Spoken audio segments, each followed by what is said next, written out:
And we start with the oral arguments of Fred Rowley on behalf of Mr. Case. Thank you, Mr. Chief Justice, and may it please the Court. This Court has never allowed state officials to force their way into someone's home without a warrant or probable cause. It should not start now.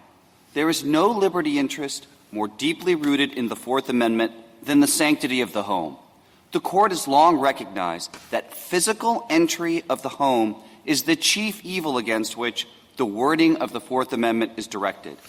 And the facts here well illustrate what's at stake with such entries. The police entered Trevor Case's home without permission, a warrant, or even probable cause, and they ended up shooting him in his own house. Yes, police entered Mr. Case's house without permission or a warrant.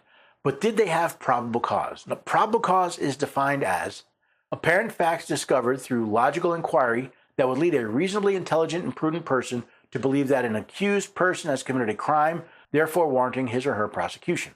I know, probable cause is used in criminal cases, but could the basic definition, apparent facts discovered through logical inquiry that would lead a reasonably intelligent and prudent person to believe that a person is a danger to themselves or others? Montana seeks to justify this intrusion under the emergency aid exception, which permits a home entry only when an officer has an objectively reasonable basis for believing that an occupant is seriously injured or imminently threatened with such injury.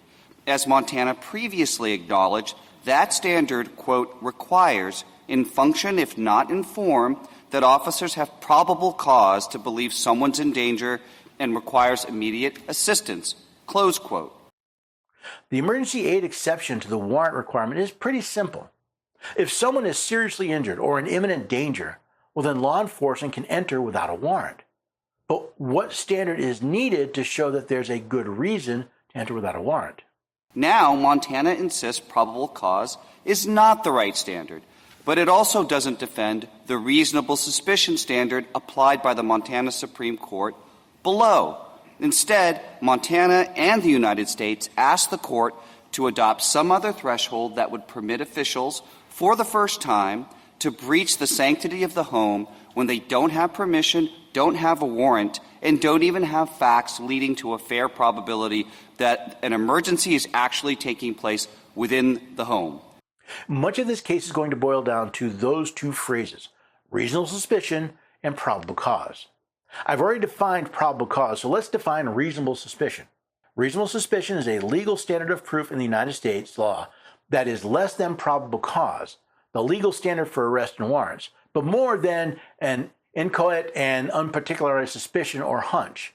It must be based on specific and articulable facts, taken together with rational inferences from those facts, and the suspicion must be associated with the specific individual.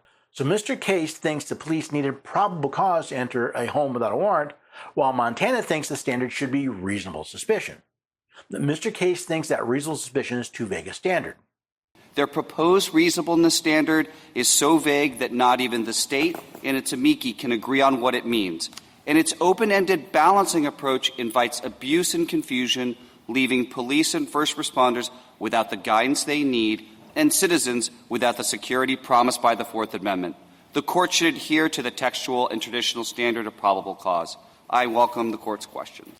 Mr. Case claims there is both a textual and traditional standard to require probable cause to enter a home without permission or a warrant.